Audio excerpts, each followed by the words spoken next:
और आज जो मैं बताना चाहता हूं उसको आपको गौर से ध्यान देना। जो मैं आज बताने जा रहा हूं, आज जो मैं बताने जा रहा हूं, एक बात को मैं समझना है कि परमेश्वर ने हमें पृथ्वी की नींव डालने से पहले ही चुना है। आमीन। परमेश्वर मूसा को केवल मूसा के रूप में देखता है। प्रभु मूसा के लिए कोई दूसरा मूसा खड़ा नहीं कर सकता।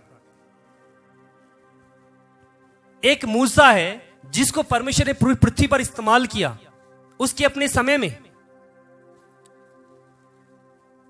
क्या परमेश्वर मूसा जैसे हजारों लोगों को खड़ा कर सकता है या नहीं? बताइए। जैसा मूसा है क्या वैसा हजारों लोगों को प्रभु बना सकता है या नहीं? आमीन। बना सकता है। क्या अब्राहम जैसा परमेश्वर हजारों लोगों को बना सकता है या नहीं? लेकिन प्रभु क्यों नहीं बनाता है? क्योंकि परमेश्वर ने पहले से ठहराया हुआ है। आमीन। आज जो मैं बताने जा रहा हूं वो इस बात को समझ लेना। आज हम चुन लिए जाने के विषय में देखने जा रहे हैं। आखिर ये चुना जाना कब होता है? क्या मैंने आपको सुसमाचार सुनाया और आपने विश्वास किया, क्या उस दिन से आप चुने गए? यीशु मसीह ने कहा जब तक पिता ना बुलाए कोई मेरे पास नहीं आ सकता। आमीन। आप इस बात को जान ले कि परमेश्वर ने पहले से ही हमें चुना और ठहराया है। इसीलिए परमेश्वर मूसा की प्रतीक्षा कर रहा है, मूसा के समय की, कि परमेश्वर ने मूसा के लिए समय ठहराया है। अगर आप जब मूसा के बारे में देखते हो, जब मूसा पैदा हुआ उस समय क्या तकलीफ उसके जीवन में आई थी? जब वो छोटा बच्चा था जो पैदा ही हुआ था, मूसा को मारा जाना था। क्या करना था? वो परमेश्वर कहता चलो ठीक है, मूसा को मार दिया तो क्या हुआ, मैं दूसरे मूसा को खड़ा कर दूंगा। क्या प्रभु की ये योजना वहां पर रही? क्या हुआ? मूसा को परमेश्वर ने जब पृथ्वी में भेजा, जब मूसा का जन्म हुआ उस समय क्या हुआ? वहां का जो राजा था वो राजा कहता है ये इजरायली लोग बहुत ज्यादा बढ़ रहे हैं, जो अब्राहम के लोग हैं बहुत ज्यादा बढ़ रहे हैं। कहीं ऐसा ना हो कि मिस्र देश में अपनी तादाद को ये लोग बढ़ाए, ये लोग दिखने में भी हष्टपुष्ट हैं। कहीं ऐसा ना हो कि एक दिन आकर हमें अपने देश से ही निकाल दे। वो डर गए थे क्योंकि परमेश्वर ने इजराइल में थोड़े से लोगों को इतना बढ़ाया कि वहां का शासक डरने लगा। और परमेश्वर ने ठीक समय पर मूसा को भेजा था, जबकि उस समय ऐसी स्थिति थी जहां पर हर एक बच्चों को मारा जाना था। क्यों मारा जाना था बच्चों को? क्योंकि बड़े होंगे तो क्या होगा, वहां पर कब्जा कर लेंगे, उनको डर था। क्योंकि परमेश्वर ने इजरायलियों को इतना बढ़ाया,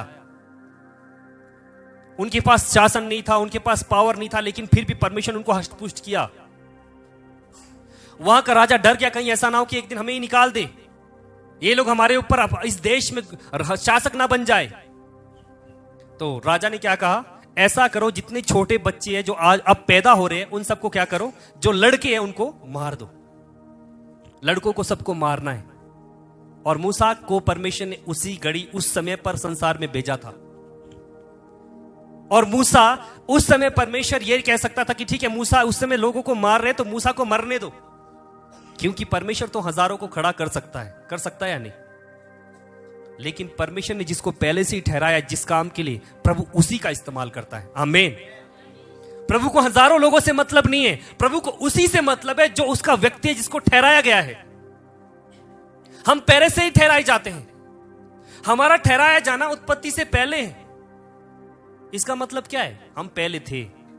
बोलो मैं पहले भी था, पर मैं प्रभु से पहले पैदा नहीं हुआ, मैं परमेश्वर से पहले पैदा नहीं हुआ। हालेलुया। जितनी आत्माएं खुदा के पास से आ रही है वो एक नई आत्मा को तैयार नहीं कर रहा है, बल्कि परमेश्वर ने पहले से ही रचा है। आमीन। परमेश्वर ने पहले से ही ठहराया कि ये मेरा व्यक्ति होगा। आप ध्यान दीजिए, जब मूसा के समय में क्या हुआ था, मूसा को मरना था। अगर वहां के जो शासक ने जो अधिकार दिया उसके अनुसार उसको मरना चाहिए था, लेकिन वो मरा नहीं, क्योंकि परमेश्वर ने उसकी सुरक्षा की। बाइबल में लिखा है, निर्गमन 1 और 2 अध्याय में जब आप देखते हो वहां पर स्पष्ट है कि मूसा की रक्षा परमेश्वर ने की। उसको कैसे बचाया? वो दिखने में सुंदर था और उसको पानी के बीच में रख दिया, और वो पानी के बीच में से होकर कहां चला गया? टोकरी में उसको रखा गया। और चलते चलते वो वहां का जो राजा उसकी बेटी के हाथ में वो पकड़ा गया। हालेलुया। और परमेश्वर की योजना देखिए, परमेश्वर की योजना यहां पर देखिए मूसा के लिए क्या थी। परमेश्वर किस प्रकार उसकी रक्षा कर रहा है। कई बार हम सोच सकते हैं कि प्रभु अगर आप मुझे, प्रभु मैं नहीं तो प्रभु आप हजारों को इस्तेमाल कर सकते हैं। परमेश्वर करने के योग्य है। परमेश्वर हजारों मूसा को तैयार करने के योग्य भी है। मैं नहीं कहता कि वो योग्य नहीं है, लेकिन परमेश्वर केवल मूसा को ही चाहता है जिसको उसने ठहराया है। आमीन। परमेश्वर उसी को चाहता है जिसको उसने ठहराया है। अगर आपको परमेश्वर ने ठहराया है तो आपकी जगह वो किसी और को नहीं देता। वो परमेश्वर आपको इस्तेमाल करना चाहता है। अब्राहम जब 75 साल का था, वो अपने लोगों के बीच में रहता था। बाइबल में लिखा है वहां के उनके परिवार मूर्ति पूजक थे, वो अन्य ईश्वरों की आराधना करने वाले लोग थे। लेकिन उसके बीच में एक अब्राहम था जिसने परमेश्वर की आवाज को सुनी और वहां से निकल गया। हालेलुया। इब्रानियों 11 अध्याय में लिखा है उसको मालूम भी नहीं था कि वो किस जगह जा रहा है, उसको मालूम नहीं कि वहां के लोग कैसे हैं, लेकिन फिर भी विश्वास के साथ वो निकला क्योंकि वो पहले से ही ठहराया गया था। आमीन। मैं आपको बताना चाहता हूं, जब आप प्रभु के पास नहीं आए थे, जब आप प्रभु से दूर थे, अगर परमेश्वर ने आपको पहले से ही ठहराया है, उसी समय से आप खुदा के बारे में जानने के लिए आपके मन में आवाज आ सकती है। बहुत सारे क्षेत्र में आपके दिल में आवाज आई होगी, आपको संतुष्टि नहीं होगी उनके बीच में रहने की। कहीं ना कहीं सवाल आपकी लाइफ में होंगे कि मेरा खुदा ऐसा कैसे हो सकता है। कुछ लोग तो यूं ही चर्च में बैठे, अभी तक कोई मकसद ही पता नहीं, लेकिन प्रभु के जो चुने हुए लोग हैं उनकी हृदय में कुछ ना कुछ बातें जो खुदा ढालता है। आमीन। एक उकाब अगर उसको मुर्गियों के बीच में रख दिया जाए तो क्या होगा? है? मुर्गी बन के जिएगा। ये सही है या नहीं? वो कब तक मुर्गी बन सकता है? जब तक वो खुद को ना पहचाने कि मैं उकाब हूं। वो तब तक उस मुर्गियों के बीच में मुर्गियों की तरह हरकतें करेगा, छलांग मारेगा। वो उसको मालूम नहीं कि मेरा रास्ता उधर है, इधर नहीं। मुर्गियों की तरह छलांग मारेगा, मुर्गियों के बच्चे की तरह पीछे पीछे जाएगा। उसकी हरकतें मुर्गियों की तरह होगी। मैं आज आपको ये मुर्गी और उकाब से बताना चाहता हूं, प्रभु के जो चुने गए लोग हैं वो उकाब के समान है, ना कि मुर्गी के समान। आमीन। प्रभु के जो लोग चुने गए हैं वो उकाब के समान है। अगर वो खो भी गया, लेकिन एक दिन वो अपने आप को समझ पाएगा कि मैं कौन हूं, मैं खुदा का वो व्यक्ति हूं जो चुना गया हूं। आमीन। उस उकाब को संतुष्टि फिर भी उसमें नहीं होगी। वो कोशिश कर सकता है उसकी नकल करने की, वो कोशिश कर सकता है उनकी तरह जीने की, छोटे छोटे टुकड़ों में पलने की, लेकिन फिर भी उसके कहीं ना कहीं से अंदर से एक बात आएगी कि हां, मुझ में कुछ अंतर है, मुझ में कुछ अलग है। और जब तक उसको समझ नहीं आएगा तब तक वो उनके साथ ही चलेगा। हम भी ऐसे ही लोग थे जिनको परमेश्वर ने पहले से ही ठहराया, वो उकाब है ना कि मुर्गी। आमीन। मैं एक उदाहरण आपको दे रहा हूं। अब क्या होता है जब हम संसार के बीच में होते हैं, हम जब प्रभु के पास नहीं होते हैं, तो हमारे अंदर जो गुण होते हैं जो खुदा ने डाले पहले से ही उसके कामों को करने के लिए, पहले से ही जो हमें ठहराया गया है, वो हमारे अंदर काम करना शुरू करता है। किसी की लाइफ में सवाल आता है, अगर उसके जीवन में संतुष्टि नहीं है, वो मुर्गियों के बीच में है लेकिन संतुष्टि नहीं, वो अपने आप को पहचानने की कोशिश करता है, लेकिन जब खुदा की आवाज आती है वो समझ पाता है कि मैं कौन हूं। हालेलुया। तो वो व्यक्ति को कहां से निकलता है? मुर्गियों के बीच में से। कहां से निकलता है? पहले किस में शामिल था? मुर्गियों के साथ। कैसे काम कर रहा था? मुर्गियों के जैसे। स्वभाव कैसा हो गया था? मुर्गियों का। लेकिन वास्तव में, रियलिटी में वो उसका स्वभाव वो था नहीं। प्रॉब्लम कहां है? उसको अपने आप को समझना था कि मैं कौन हूं। हालेलुया। उसको समझना चाहिए था कि मैं किसके बीच में हूं और मेरा भाग क्या है, मैं कहां का व्यक्ति हूं और मैं कौन हूं। मैं आपको एक बात बताना चाहता हूं। बाइबल कहती है कि परमेश्वर ने जगत से प्रेम किया, अपना इकलौता पुत्र दे दिया। किसके लिए? पूरे संसार के लिए। लेकिन यीशु मसीह ने अपना जो लहू बहाया था पूरे संसार के लिए नहीं। यीशु मसीह ने जो अपना लहू बहाया उसके अपने लोगों के लिए, जो उसकी लहू को समझ सकते हैं। आमीन। क्या आप इस बात को हां कह सकते हैं?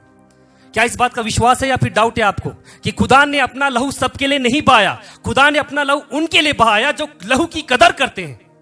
अगर खुदा ने लहू सबके लिए बहाया होता तो आज आपको विश्वास करने की जरूरत नहीं होती, क्योंकि वो बलिदान सबको बचा लेता। लेकिन वो बलिदान, वो लहू सबके लिए नहीं, इसीलिए वो सबको नहीं बचाएगा। वो लहू, वो बलिदान उनके लिए जो उसको एक्सेप्ट करते हैं, उसको समझते हैं और वहां से बाहर निकलते हैं। आमीन।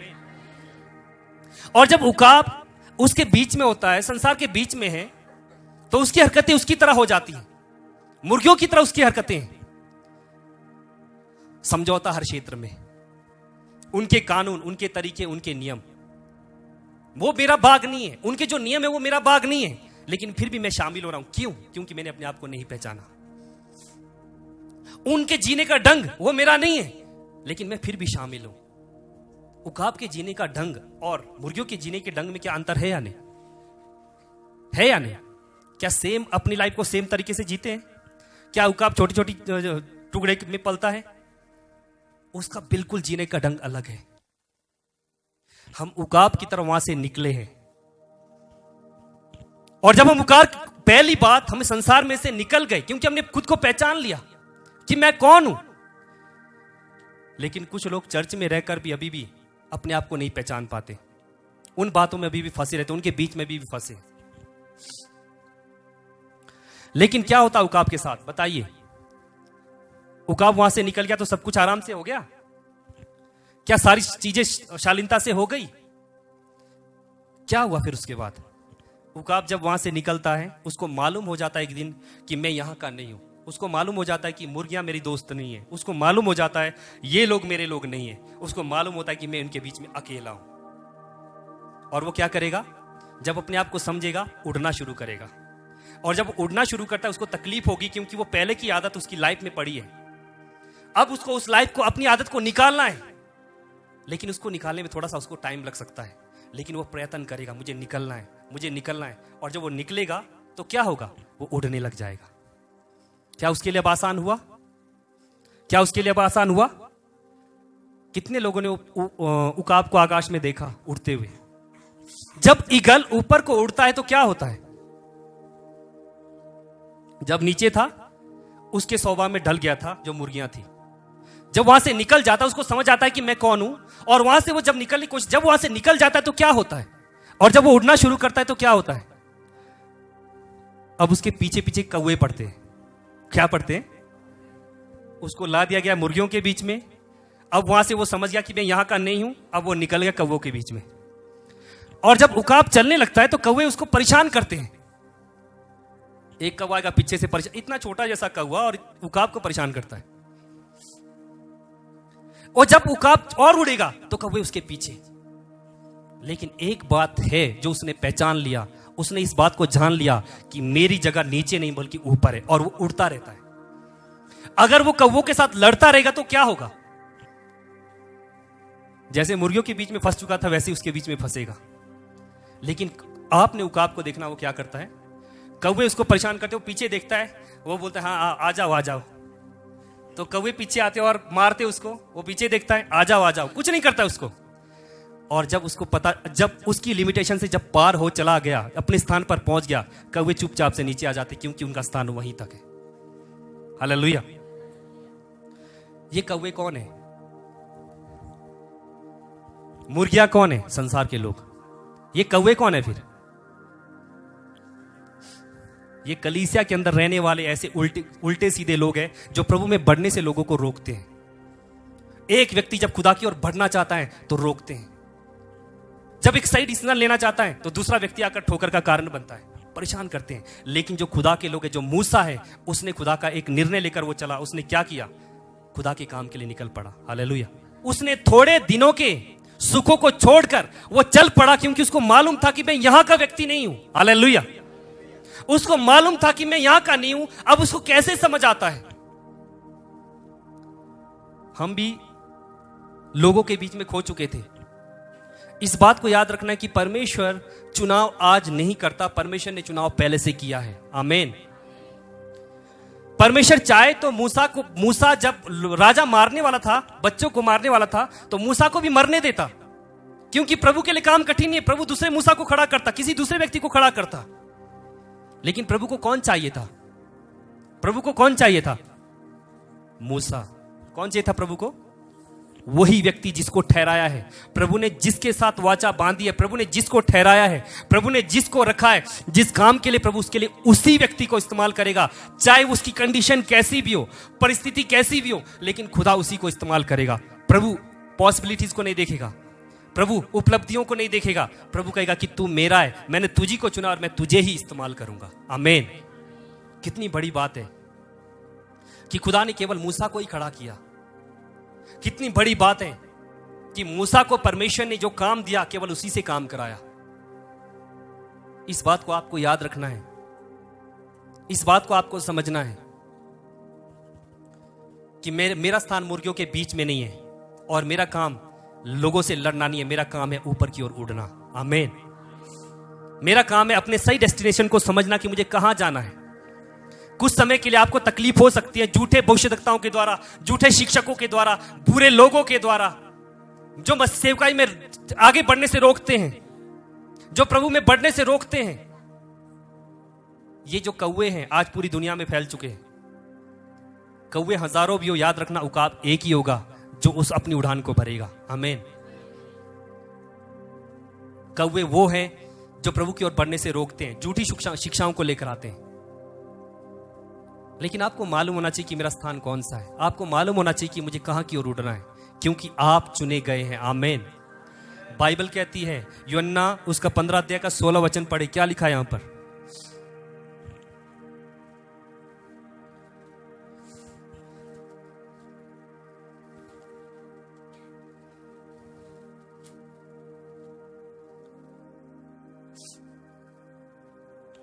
यूहन्ना उसका 15 अध्याय का 16 वचन, तुमने मुझे नहीं चुना बल्कि मैंने तुम्हें चुना है। आमीन।